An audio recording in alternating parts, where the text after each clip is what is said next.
सभी को नमस्कार। पिंकी हिंदी पाठशाला में आप सबका स्वागत है। आज का हमारा टॉपिक हिंदी साहित्य, हिंदी लिटरेचर का टॉपिक रहेगा, जिसमें हम आज राम भक्ति काव्य को देखेंगे। राम भक्ति काव्य से पहले हम बात करेंगे हिंदी साहित्य के इतिहास में। हम देख रहे हैं आज भक्ति काल। हमने भक्ति काल की देखा। भक्ति काल के कितने पार्ट थे? 2 हैं। हमारा है, इसमें एक था निर्गुण और एक थे सगुण धारा। ठीक है। भक्ति काल में जो हिंदी साहित्य के इतिहास में आदिकाल है, उसके बाद भक्ति काल है। भक्ति काल को क्या है, 2 शाखाओं में बांटा गया था, निर्गुण और सगुण धारा। ठीक है। निर्गुण धारा और क्या थी हमारी, सगुण धारा। फिर निर्गुण धारा को 2 भागों में बांटा था। कौन कौन सी बांटा था हमारी? पहली थी हमारी संत काव्य धारा और थी हमारी, दूसरी थी हमारी सूफी काव्य धारा। ठीक है। फिर बात करते हैं सगुण की। सगुण में हम फिर 2 भागों में बांटा गया है। पहला है राम काव्य धारा और ये है हमारी दूसरी कृष्ण काव्य धारा। ठीक है। हम पढ़ रहे हैं हिंदी साहित्य के इतिहास में। हमारा जो दूसरा है आदिकाल था, हमारा पहला आदिकाल, और दूसरा है हमारा क्या है, भक्ति काल। जो समय सीमा है भक्ति काल। उसके बाद आता है हमारा रीतिकाल, फिर हमारा आधुनिक। हमने आदिकाल को पढ़ लिया था, अब हम भक्ति काल को पढ़ रहे हैं। भक्ति काल में हमने निर्गुण की दोनों धाराओं को पढ़ लिया है, संत काव्य और सूफी काव्य। अब हमारी है भक्ति काल की सगुण धारा में राम काव्य धारा। आज का जो हमारा टॉपिक है वो राम काव्य धारा पे होगा। तो जो बच्चे नए हैं क्लास में, वो जाके प्रीवियस वीडियो देख सकते हैं, जिसमें संत काव्य और सूफी काव्य से रिलेटेड हमने प्रश्न करवा रखे हैं। आज हम काव्य धारा, राम काव्य धारा को पढ़ेंगे। भक्तिकालीन सगुण काव्य धारा की 2 शाखाएं हैं, राम काव्य परंपरा और कृष्ण काव्य परंपरा। राम काव्य परंपरा वैष्णव धर्म से संबंधित है। जो राम काव्य परंपरा है वो किस धर्म से संबंधित है? वैष्णव धर्म से। बौद्धिक धर्म के कर्मकांड की प्रतिक्रिया के रूप में वैष्णव धर्म का उद्भव हुआ। कब हुआ? बौद्धिक धर्म के कर्मकांड की प्रक्रिया के रूप में। इस धर्म में ईश्वर की भक्ति का आश्रय लिया जा सकता है और अवतारवाद को महत्ता प्रदान की जाती है। सगुण भक्ति है तो इसमें क्या है, अवतारवाद। हम सगुण भक्ति काल में क्या होता है, सगुण भक्ति में कि हम जो ईश्वर है उसके आकार रूप में उसकी पूजा करते हैं, और निर्गुण में क्या था, हम निराकार ईश्वर की पूजा करते हैं। तो इसमें राम काव्य के राम को आधार बनाकर इसमें राम काव्य में इसकी पूजा की जाती है, अवतार राम को माना जाता है।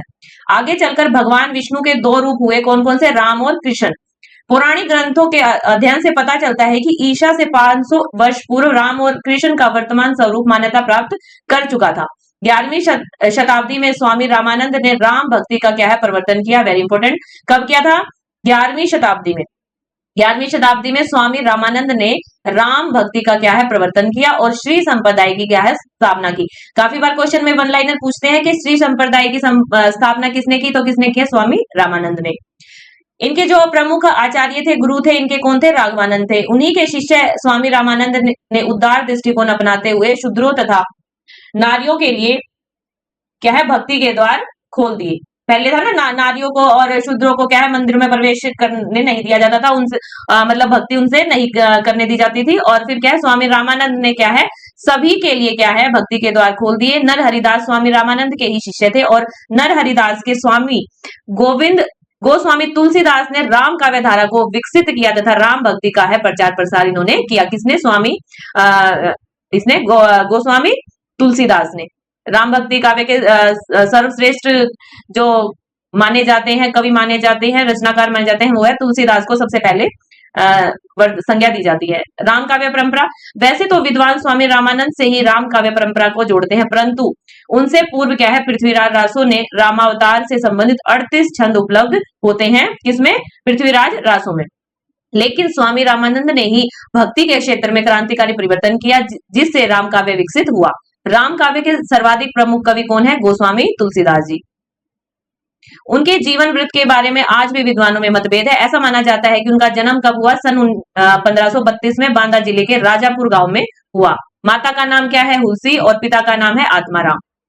सन 1623 में इनका क्या है, निधन हो गया। इनकी जो 12 प्रमाणिक रचनाएं कौन कौन सी है, वेरी इंपॉर्टेंट, आपको कम से कम जब आप सब्जेक्टिव क्वेश्चन लिखेंगे तो कम से कम उनको 4-5 रचनाएं ऐसी हैं जो तुलसीदास की आपको याद होनी चाहिए, और 12 की 12 हो जाए तो और अच्छी बात है। कौन कौन सी रचनाएं हैं, रामचरितमानस, विनय पत्रिका, कवितावली, दोहावली, गीतावली, जानकी मंगल, पार्वती मंगल, रामललंचु, रामाज्ञा प्रश्न, कृष्ण गीतावली, बरवे रामायण और वैराग्य संदीपनी, बहुत इंपॉर्टेंट।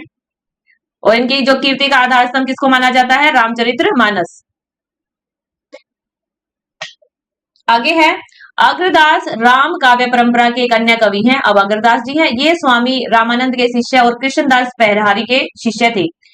सबसे पहले एक बात की थी तुलसीदास, फिर आते हैं अग्रदास। अष्टयाम इनकी क्या है, काव्य रचना है। अग्रदास की अष्टयाम क्या है, इनकी रचना है, वेरी इंपॉर्टेंट। इसमें कवि ने सीता वल्लभ राम की लीलाओं का आकर्षण वर्णन किया है। अग्रदास ने राम काव्य परंपरा में रसिक भावना को समाविष्ट किया। इस परंपरा के आगे कवि कौन हुए, आगे ईश्वरदास, जिनकी 2 रचनाएं हैं, कौन कौन सी है, भरत मिलाप और अंगद पैज, ये भी इंपॉर्टेंट है वेरी। ईश्वरदास की कौन कौन सी रचनाएं हैं हमारी, भरत मिलाप और अंगद पैज। भरत मिलाप का संबंध भरत से है, जो ननिहाल से लौटकर प्रजाजनों के साथ मिलकर राम से मिलने जाता है। अंगद पैज एक वीर रस प्रधान काव्य रचना है, जिसमें अंगद की वीरता का वर्णन किया गया है। फिर बात आती है तीसरे नंबर पर नाभादास। आपको राम काव्य धारा के जो कवि है उनका नाम भी याद होना चाहिए, क्योंकि कृष्ण काव्य धारा और राम काव्य धारा में दोनों के कवि अलग हैं, तो आपको पता होना चाहिए कि कौन से राम काव्य धारा के कवि हैं और कौन से कृष्ण काव्य धारा के। तो अब राम काव्य धारा में हमने तुलसीदास, अग्रदास, अब है हमारे नाभादास। तुलसीदास के ये समकालीन कवि थे और अग्रदास के ये शिष्य थे। इनकी एकमात्र रचना का नाम है भक्तमाल, वेरी इंपॉर्टेंट। जो नाभादास है उनकी रचना का नाम है भक्तमाल। इसी परंपरा ने कृष्णदास पहारी का नाम उल्लेखनीय है, जो रामानंद के शिष्य अंतानंद के शिष्य थे। इनका जन्म 1570 ईस्वी के आसपास हुआ। हितोपदेश, रामधाय मंजरी, उपबावनी आदि इनकी क्या है, उल्लेखनीय काव्य रचनाएं हैं। प्राणचंद चौहान अपनी रचना रामायण महानाटक, वेरी इंपॉर्टेंट, काफी बार वन लाइनर क्वेश्चन में पूछा गया है। प्राणचंद चौहान रामायण महानाटक की रचनाकार कौन है, प्राणचंद चौहान के प्रसिद्ध हैं। इस ग्रंथ का हनुमान नाटक का भाव है। लालदास राम काव्य परंपरा के कन्या कवि हैं। अवध विलास इनकी क्या है, एकमात्र काव्य रचना है। कौन सी है, अवध विलास। लालदास की कौन सी रचना है हमारी, लालदास की अवध विलास एकमात्र इनकी रचना है। ये 18 खंडों में विभक्त इस ग्रंथ ने राम जन्म से लेकर बनारस तक की राम कथा का वर्णन किया है। हृदय राम ने हनुमान नाटक की रचना की। ये पंजाब के निवासी थे तथा इनके पिता का नाम क्या था, कृष्णदास। इनकी एक और रचना का नाम है क्या है, राम गीत। हृदय राम की जो रचना है उनमें हनुमान नाटक है और क्या है, राम गीत। माधवदास की रामरासो तथा अध्यात्म रामायण 2 प्रमुख हैं, जिनमें राम कथा के कुछ प्रसंगों का क्या है, वर्णन किया गया है। नरहरि बरहट राजस्थानी तथा ब्रज मिश्रित अवधि भाषा में पुरुष रामायण की क्या है, रचना की। इसमें दोहा, चौपाई, कविता, सवैया आदि छंदों का प्रयोग है। फिर है बात केशवदास की। अगले है हमारे जो कवि केशवदास का उद्भव भक्ति काल के अंत तक रीति काल से आरंभ हुआ, इसलिए इनको राम काव्य परंपरा में क्या है, सम्मिलित किया गया। जो शुक्ल जी हैं हमारे, रामचंद्र शुक्ल जी हैं, वो जो रीति काल का जो आरंभ है वो किससे मानते हैं, चिंतामणि से, और चिंतामणि से मानते हैं। लेकिन जब हम रीति काल को पढ़ते हैं तो रीति काल में हम क्या पढ़ते हैं, केशव को भी पहले नंबर पे पढ़ते हैं, केशवदास को भी हम रीति काल में ही पढ़ते हैं, लेकिन इनका जो उद्भव है वो भक्ति काल से ही माना जाता है। रामचंद्रिका इनका लोकप्रिय ग्रंथ है। इस रचना पर वाल्मीकि रामायण, हनुमान नाटक, उत्तर रामचरित्र आदि का प्रमुख प्रभाव देखा जाता है। यह प्रबंध काव्य अपने संवादों के लिए काफी प्रसिद्ध है। राम काव्य की प्रवृत्तियां, विशेषताएं जो क्या क्या है राम काव्य की, उस पर बात करते हैं। राम काव्य परंपरा भक्ति काल की एक विशेष काव्य परंपरा है। महाकवि तुलसीदास ने राम काव्य परंपरा को पुष्पित और क्या है, पल्लवित किया। जो तुलसीदास है वो राम काव्य परंपरा के सर्वश्रेष्ठ कवि माने जाते हैं, और जो राम काव्य परंपरा को पल्लवित किया, किसका श्रेय है, तुलसीदास को जाता है। यह एक सर्वमान्य तथ्य है कि राम काव्य से अभिप्राय क्या है, तुलसीदास से ही है। अगर तुलसीदास का नाम आता है तो सीधा हमारा क्या जाता है, राम काव्य धारा पर हमारा ध्यान जाता है। उनके द्वारा रचित काव्य की सभी विशेषताएं राम भक्ति शाखा में देखी जा सकती हैं। भक्त शिरोमणि कवि तुलसीदास का प्रतिपाद्य आदर्श और क्या है, मर्यादा था। समाज के प्रति उनका पूर्ण निष्ठा थी और उन्होंने भक्ति भावना को प्रमुखता देते हुए समन्वयात्मक दृष्टिकोण को अपनाया। राम काव्य परंपरा की विशेषताएं कौन कौन सी है, देखते हैं। सबसे पहली है हमारी राम का स्वरूप। राम को किस स्वरूप में माना गया राम काव्य धारा में, राम भक्त कवियों के राम महर्षि वाल्मीकि के राम से सर्वथा भिन्न है। जो महर्षि वाल्मीकि के राम है, लेकिन और जो राम काव्य धारा के राम है वो क्या है, सर्वथा भिन्न है। इन कवियों ने राम को ईश्वर का अवतार स्वीकार किया है और उसे मर्यादा पुरुषोत्तम कहकर संबोधित किया है। वे शिव शक्ति और सौंदर्य के समन्वित रूप हैं। अवतारी पुरुष होने के कारण वे दया के सागर, भक्त वत्सल्य, महान दाता, विनयशील और क्या है, शील संपन्न है। राम भक्त कवियों के अनुसार राम ही आदि अंत मध्य है। वे न केवल गूढ़ है बल्कि जड़ चेतन में गुप्त रूप से निवास करते हैं। भक्तों के लिए वे सुलभ हैं। देवी देवता भी उनके चरणों की वंदना करते हैं। पृथ्वी को दुष्टों के भार से मुक्त कराने के लिए, यह संत जनों का उद्धार करने के लिए ही उन्होंने क्या है, राम का अवतार लिया है। अन्य शब्दों में हम कह सकते हैं कि राम काव्य में राम को सगुण किस रूप में माना है, वेरी इंपॉर्टेंट, राम भक्ति काव्य में राम को सगुण, साकार और मानव रूप में अपनाया गया है। वे दिव्य शक्तियों से संपन्न है। तुलसीदास रचित रामचरितमानस राम भक्ति की क्या है, दिव्य विभूति है। तत्कालीन हिंदू जनता और आर्य जाति विनाश के कगार पर पहुंच चुकी थी। गोस्वामी तुलसीदास ने मानस की रचना करके जन सामान्य के डगमगाते मन को क्या है, सहारा दिया। राम भक्त एक पल के लिए भी भक्त भाव से पृथक नहीं हो सकता। सभी राम कवि श्री राम को लोक रक्षक मानकर क्या है, उनकी आराधना करते हैं। जो राम भक्ति काव्य में राम को किस रूप में पूजते हैं, लोक रक्षक के रूप में इनकी पूजा की जाती है। फिर दूसरे नंबर पर है हमारी भक्ति भावना। राम कवियों की भक्ति भावना मुख्यतः दास भाव की रही है। वेरी इंपॉर्टेंट, जो राम भक्ति की जो भक्ति भावना है वो किस भाव की है, दास। लेकिन भक्ति के अनेक भाव भेद सहज रूप से राम काव्य में देखे जा सकते हैं। यदि सीता में माधुर्य भाव की भक्ति है तो सुग्रीव में संख्य भाव की। इसी प्रकार दशरथ, कौशल्या आदि में किस चीज की है, वात्सल्य भाव की।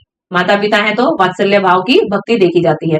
कविवर तुलसीदास ने वैराग्य संदीपनी में, तुलसीदास की रचना है वैराग्य संदीपनी में, शांत भाव की भक्ति का प्रतिपादन किया है। लेकिन हमें यह स्वीकार करना पड़ेगा कि राम काव्य धारा में प्रमुखता दास्य भाव की भक्ति को दी गई है। दास्य भाव की भक्ति के कारण ही भक्त भगवान से जुड़ता है। एक दास के रूप में क्या है, जो भक्त है वो क्या है, राम की भक्ति करता है। किस भावना से, दास्य भाव को इसमें भक्ति का साधन लिया गया है। वह दीनहीन मानसिकता को ग्रहण करके निर्विकार और निरंकार हो जाता है। राम में होते ही भक्त निर्भय, निष्पाप और क्या है, निर्विघ्न बन जाता है। यूं तो तुलसीदास ने नवधा भक्ति के अंतर्गत भक्ति के पारंपरिक वेदों को स्थान दिया है, लेकिन उन्हें दास्य भाव की भक्ति ही प्रिय लगती है। वे भक्त और भगवान में सेवक और क्या है, सेव्य भाव को ही स्वीकार करते हैं। तुलसीदास तो कहते भी हैं, सेवक सेव्य भाव बिनु भव न तरिए उर्गारी। दास्य भाव को छोड़कर भक्ति का कोई अन्य रूप तुलसीदास को मान्य ही नहीं है। इसलिए विनय पत्रिका में उन्होंने अपनी दीनताहीनता को प्रकट किया है। लेकिन हमें यह भी ध्यान रखना होगा कि तुलसीदास की जो भक्ति में लोक संग्रह का क्या है, अभाव है। तुलसी की भक्ति पद्धति वैद्य शास्त्र, पुराण आदि द्वारा समर्थित है। इसे हम वैदिक भक्ति भी कह सकते हैं। राम भक्तों के लिए राम का नाम एक ऐसा जहाज है जो इन्हें संसार रूपी सागर से पार लगाता है। इसलिए कवि कहते हैं, राम नाम जपू, राम नाम जपू, राम नाम जपू जिहाद, राम नाम नव नेह मेह को हठी होई पपीहा। अब पंक्तियां जो आपको याद हो सकती हैं वो आप पंक्तियां याद करें ताकि आप एग्जाम है उदाहरण के तौर पर आप उनको कोट कर सकें। तीसरा है हमारा समन्वय भावना। समन्वय भावना, संपूर्ण राम काव्य अपनी समन्वय भावना के लिए प्रसिद्ध है, इसलिए इसे मानवतावादी काव्य भी कहा जाता है। तुलसी के काव्य में समन्वय की विराट चेष्टा देखी जाती है। वेरी इंपॉर्टेंट, इनकी तुलसीदास की जो प्रमुखता है क्या है, समन्वय की विराट चेष्टा इनके काव्य में देखी जाती है। राम काव्य में निर्गुण और सगुण का, ज्ञान भक्ति और कर्म का, ब्राह्मण और शूद्र का, वेद शास्त्र और व्यवहार का, परिवार और समाज का, विभिन्न दार्शनिक विचारधाराओं का तथा भोग और त्याग का समन्वय इसमें क्या है, देखा जा सकता है। इस दृष्टि से राम काव्य परंपरा मानवतावाद की स्थापना करने का प्रयास करती है। भले ही राम उनके लिए परम आराध्य हो, लेकिन ये कवि अन्य देवी देवताओं की भी स्तुति करते क्या है, दिखाई देते हैं। केवल एक राम की ही ये स्तुति नहीं करते, अन्य देवी देवताओं की भी स्तुति करते दिखाई देते हैं। स्वयं भगवान राम ने सेतु बंध के अवसर पर शिव की क्या है, उपासना की थी। अपने इसी उदार दृष्टिकोण के कारण राम काव्य तत्कालीन लोगों में काफी लोकप्रिय हो गया। तुलसीदास की समन्वय भावना के बारे में जो हजारी प्रसाद द्विवेदी का कथन है कि वो लिखते हैं, उनका सारा काव्य समन्वय की विराट चेष्टा है। लोक और शास्त्र का समन्वय, गृहस्थ और वैराग्य का समन्वय, भक्ति और ज्ञान का समन्वय, भाषा और संस्कृत का समन्वय, निर्गुण और सगुण का समन्वय, पांडित्य और अपांडित्य का समन्वय। रामचरितमानस शुरू से आखिर तक क्या है, समन्वय का काव्य है। वेरी इंपॉर्टेंट इनका कथन है, ये एग्जाम में भी काफी बार पूछा गया है। जो हिंदी साहित्य के एग्जाम होते हैं हिंदी लिटरेचर से संबंधित, तो उसमें यूजीसी नेट काफी में ये कोड पूछा गया है और कथन के रूप में हजारी प्रसाद द्विवेदी का ये महत्वपूर्ण कथन है। यूं तो समन्वय के स्रोत रामानंद की विराट चेष्टा में भी प्राप्त होते हैं। उन्होंने भी सगुण और निर्गुण के भेद को मिटाने का प्रयास किया तथा शूद्रों को सवर्णों के समान घोषित किया, लेकिन तुलसीदास ने राम भक्ति में शिव शक्ति और कृष्ण की उपासना को ही समाहित किया है।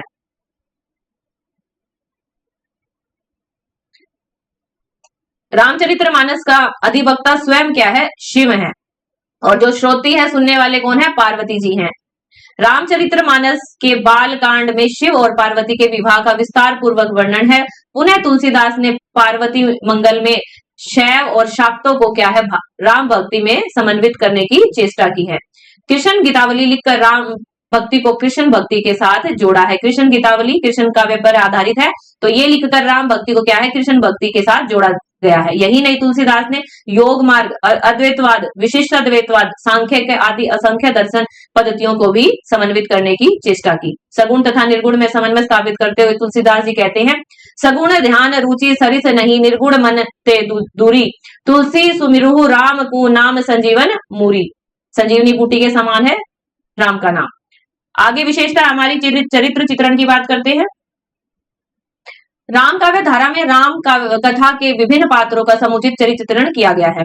इस काव्य के मुख्य रूप से श्री राम को मर्यादा पुरुषोत्तम, शील, शक्ति और सौंदर्य की खान, ब्रह्मा के अवतार, दुष्टों का दलन करने वाले भक्त वत्सल्य तथा भक्त रक्षक के रूप में चित्रित किया गया है। राम के माध्यम से कवि ने भगवान के सरल रूप का क्या है? अधिक चित्रण किया है।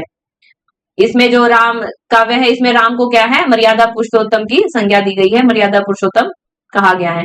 राम की नर लीला निश्चय ही बहुत से सुंदर, मनोवैज्ञानिक और सामाजिक बन पड़ती है। श्री राम ने बाल्य सौंदर्य का वर्णन कवि लिखते हैं। आप ये पंक्तियां देख सकते हैं, अगर आपको याद है तो आप एग्जाम में कोट भी कर सकते हैं। राम के अतिरिक्त लक्ष्मण, भरत, सीता, गुरु वशिष्ठ, हनुमान आदि अन्य पात्रों के चरित्र भी समुचित प्रकाश डाला गया है। इसके अलावा राम के अलावा इन पात्रों में विद्यमान अलौकिकता भक्त, साधक और सामान्य जन को भी प्रेरित करती है। इन चरित्रों के माध्यम से कवि यह स्पष्ट करना चाहता है कि समाज में सुदृढ़ बनने के लिए कोई ना कोई सद आदर्श आपको अवश्य आपके अंदर होना चाहिए। यदि आदर्श सत्य पर टिका हुआ हो तो तभी यह व्यक्ति समाज का उत्थान क्या है? कर सकता है। राम काव्य के विभिन्न पात्र आदर्श राजा, आदर्श पति, आदर्श पत्नी, आदर्श भाई, आदर्श सेवक, आदर्श स्वामी के रूप में क्या है? प्रस्तुत हुए हैं। ये पात्र सजीव होने के कारण नाना प्रकार की संवेदनाओं को अभिव्यक्त करते दिखाई देते हैं। पाठक भी राम काव्य को पढ़कर उल्लासित होता है और सन्मार्ग पर चलने की क्या है? प्रतिज्ञा करता है कि वो अच्छे मार्ग पर चलेगा। राम काव्य पढ़ने के बाद मर्यादा पुरुषोत्तम कहा गया ना राम को, इस वजह से। अब प्राकृतिक वर्णन की बात करते हैं। राम काव्य धारा के कवियों ने प्राकृतिक वर्णन को भी पर्याप्त रुचि ली है। विशेषकर गोस्वामी तुलसीदास ने संस्कृत कवियों के समान प्रकृति का सूक्ष्म निरीक्षण किया। वे यह मानते थे कि दर्शक चित्रण में अर्थ ग्रहण करने के साथ साथ बिंब ग्रहण करना भी आवश्यक है। इसलिए उन्होंने प्रकृति को सिया राम में जानकर उनके प्रति अपने गूढ़ अनुराग को अभिव्यक्त किया है। राम वन गमन प्रसंग में तो प्राय सभी राम भक्त कवियों ने प्रकृति के विभिन्न रूपों का चित्रण किया। यही कारण है कि राम काव्य में प्रकृति के आलंबन रूप, उद्दीपन रूप, उपदेशिका रूप, दूती रूप आदि का चित्रण किया है। प्रकृति चित्रण में आप लिख सकते हैं कि इसमें क्या है? प्राकृतिक चित्रण में क्या क्या प्रकृति को किस रूप में माना गया है? प्रकृति को आलंबन रूप में, उद्दीपन रूप में, उपदेशिका रूप में, दूती रूप में इसका चित्रण किया गया है। प्रकृति के सूक्ष्म निरीक्षण का उदाहरण आप दे सकते हैं। जल जूत विमल सीलनी, झलकत नभ बन प्रतिबंब तरंग, मानहू जग रचना विचित्र विलसती विराट अंग अंग। Very important. इस प्रकार से कविवर केशवदास ने भी प्रकृति का चित्रण किया है, उनकी भी आप पढ़ सकते हैं। कल हंस कला निधि खंजन कंज कछु दिन केशव देख जिए, गति आनंद लोचन पाइन के अनुरूपक से मन मान लिए। लोकमंगल की भावना, राम काव्य में लोकमंगल की भावना अगला हमारा पॉइंट। राम भक्त कवि तुलसीदास की संपूर्ण भक्ति भावना क्या है? लोक संग्रह अथवा लोक कल्याण की भावना पर टिकी हुई है। लोक कल्याण के लिए कवि ने सर्वत्र समन्वय की स्थापना करने का क्या है? प्रयास किया है। वे समाज को क्या है? अनुशासित, मर्यादित और व्यवस्थित देखना चाहते हैं। इसलिए उन्होंने अपने प्रभु राम को आदर्श राजा और आदर्श पति के रूप में चित्रित किया है। उनका लक्ष्य मात्र लोक कल्याण था। उन्होंने जिस मर्यादा और आदर्शवाद की चर्चा की है वह सब लोक कल्याण के लिए है। इस लोक कल्याण की भावना के कारण रामचरितमानस क्या है? आज भी जनसाधारण के गले का हार बना हुआ है। ये आप कोट छोड़ सकते हैं।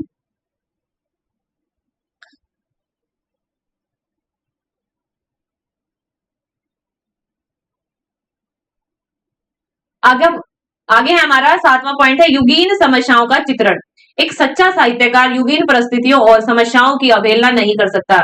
यदि वह ऐसा करता भी है तो उसकी कृतियां दीर्घजीवी नहीं होती। इस प्रकार के कवि की रचनाएं कुछ समय के लिए चमत्कार उत्पन्न करके शीघ्र ही लुप्त हो जाती हैं। गोस्वामी तुलसीदास ने राम कवियों ने अपनी काव्य रचनाओं में क्या है युगीन समस्याओं का पर्याप्त वर्णन किया है। जो युगीन समस्याएं थी उनका क्या है चित्रण किया है अपने काव्य में। तत्कालीन हिंदू समाज निर्गुण और सगुण की उपासना पद्धतियों में उलझा हुआ था। संत और सूफी कवि निर्गुण ब्रह्मा की उपासना पर बल दे रहे थे तो सगुण उपासना के पक्षधर राम भक्ति और कृष्ण भक्ति का उपदेश दे रहे थे। तुलसीदास जैसे समर्थक साहित्यकार ने इस समस्या पर गंभीरता पूर्वक विचार किया और इसका समाधान भी क्या है प्रस्तुत किया। कौन सा? सगुनी अगुनी नहीं कुछ वेदा, गाही मुनि पुराण बुध वेदा। अगुण पुरुष अलख अज जोई, भगत प्रेम बस सगुन सो होई। कि जो निर्गुण है और सगुण में के कुछ भेद नहीं है, सब क्या है समान है। इस प्रकार तत्कालीन सामाजिक और राजनीतिक वातावरण भी बड़ा ही कष्ट में था। मुगल बादशाह क्या था हिंदुओं पर क्या कर रहे थे प्रहार अत्याचार कर रहे थे और अयोग्य लोगों के हाथों में शासन व्यवस्था क्या है उस समय थी। जो राजा है वो चाटुकारों को ही दरबार में सम्मान देते थे। सामान्य जनता की धन संपत्ति लूट ली जाती थी तथा बेरोजगारी के कारण गरीबी बढ़ती जा रही थी। किसान के लिए खेती नहीं थी और भिखारी को क्या थी भीख नहीं मिलती थी। गोस्वामी तुलसीदास ने जो अपनी रचना है कवितावली में इस समस्या को उठाते हुए लिखा भी है कि खेती न किसान को, भिखारी को न भीख बली, बनिक को न बनीज, चाकर को न चाकरी। जीविका विहीन लोग सीघ मान सोच, बस कहे एक कनन सो, एकन सो कहां जाई का करी। आगे है काव्य रूप की बात करेंगे। राम भक्ति काव्य धारा में प्रबंध और मुक्तक दोनों प्रकार की काव्य रचनाएं लिखी गई। राम कवियों ने प्रबंध काव्य, खंड काव्य, गीति काव्य तथा दृश्य काव्य इन सब की रचना की है। राम भक्ति काव्य में प्रबंध काव्य भी लिखे गए, खंड काव्य भी लिखे गए, गीति काव्य और दृश्य काव्य। रामचरितमानस, रामचंद्रिका तथा राम स्वयंवर प्रबंध काव्य कोटि की रचनाएं हैं। इनको महाकाव्य भी क्या है कहा जा सकता है। कौन कौन से? जानकी मंगल इनका क्या है खंड काव्य है, तो गीतिका इनका क्या है गीति काव्य। हनुमान नाटक, रामायण महानाटक तथा आनंद रघुनंदन दृश्य काव्य की कोटि में रखे गए हैं। इसके साथ साथ सूरदास द्वारा रचित लगभग 150 पद मुक्तक काव्य की श्रेणी में आते हैं। अतः निर्विवाद रूप से यह कहा जा सकता है कि राम काव्य धारा के कवियों ने राम जीवन के विभिन्न पहलुओं को आधार बनाकर विभिन्न प्रकार की काव्य रचनाएं लिखी हैं। आगे है हमारा दार्शनिक चेतना। दर्शन का सामान्य अर्थ क्या है? देखना। यह देखना सामान्य नहीं बल्कि विशेष प्रकार की ज्ञान प्राप्ति को क्या है दर्शन कहा जा सकता है। राम भक्ति कवियों का क्या उद्देश्य? दर्शन का प्रतिपादन करना नहीं था, तो वे तो राम काव्य के विविध पक्षों को जन सामान्य तक पहुंचाना चाहते थे। फिर भी विभिन्न भारतीय दर्शनों का प्रभाव राम काव्य परंपरा के कवियों पर देखा जा सकता है। तुलसीदास की रचना रामचरितमानस में द्वैतवाद और क्या है अद्वैतवाद का प्रभाव स्पष्ट दिखाई देता है। रामचरित्र पर किसका प्रभाव है? द्वैतवाद और अद्वैतवाद दोनों का। अद्वैत शंकराचार्य का है ना, शंकराचार्य अद्वैतवाद, तो ये दर्शन भी राम काव्य तुलसीदास की रामचरितमानस में इसका प्रभाव देखा गया।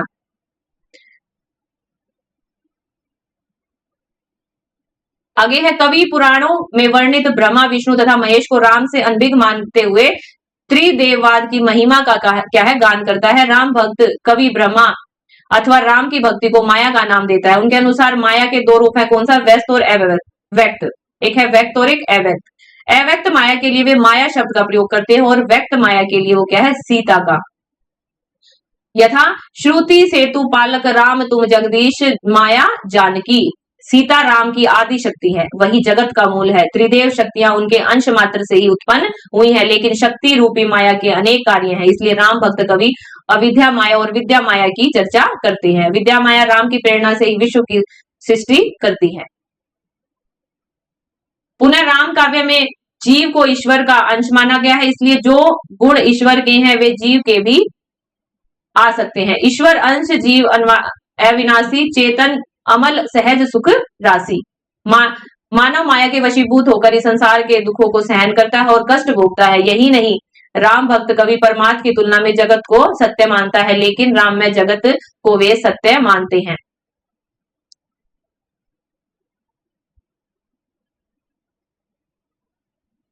इसलिए राम की भक्ति पर बल देते हैं। संक्षेप में हम कह सकते हैं कि राम काव्य की दार्शनिक चेतना पर विविध भारतीय दर्शनों का प्रभाव क्या है, स्पष्ट है। और हमारा जो आखिरी पॉइंट है वो है कला पक्ष, भाषा शैली, छंद और अलंकार।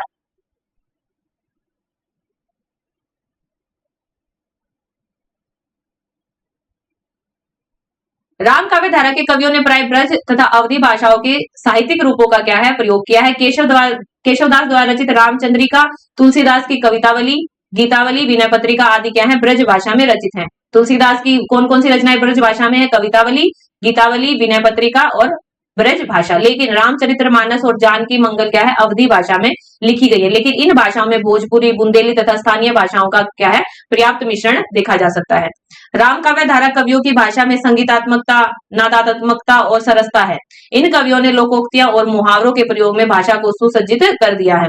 पुनः राम काव्य में विविध प्रकार के छंदों का प्रयोग है। कौन कौन से, दोहा, सोरठा, चौपाई, हरिगीतिका, बरवे, सवैया, कवित आदि प्रिय इनके छंद हैं। यही नहीं, इन कवियों ने अनेक प्रकार के शब्दालंकार, अर्थालंकारों का भी क्या है, प्रयोग किया है। यमक, श्लेष, पुनरुक्ति, प्रकाश, विभावना, प्रतीक, उपमा, उत्प्रेक्षा, रूपक, अन्योक्ति, संदेह आदि इनके क्या है, प्रिय अलंकार हैं। उत्प्रेक्षा और विभावना अलंकारों का उदाहरण आप दे सकते हैं। बिनु पद चले सुने बिनु काना, कर बिनु करम करे विधि जाना, आनन रहित सकल रस भोगी, बिनु बानी बक्ता बड़ जोगी।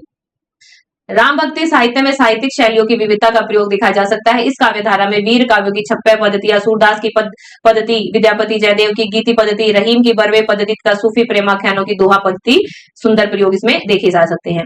ये थी हमारी राम काव्य धारा से संबंधित हमारी श्रृंखला। तो राम काव्य धारा में जो हमारे तुलसीदास को सर्वश्रेष्ठ माना गया है, हमारे तुलसीदास हैं, अग्रदास हैं, हमारे नाभादास, हृदय राम, ये हमारे महत्वपूर्ण तुलसीदास, प्राणचंद चौहान भी,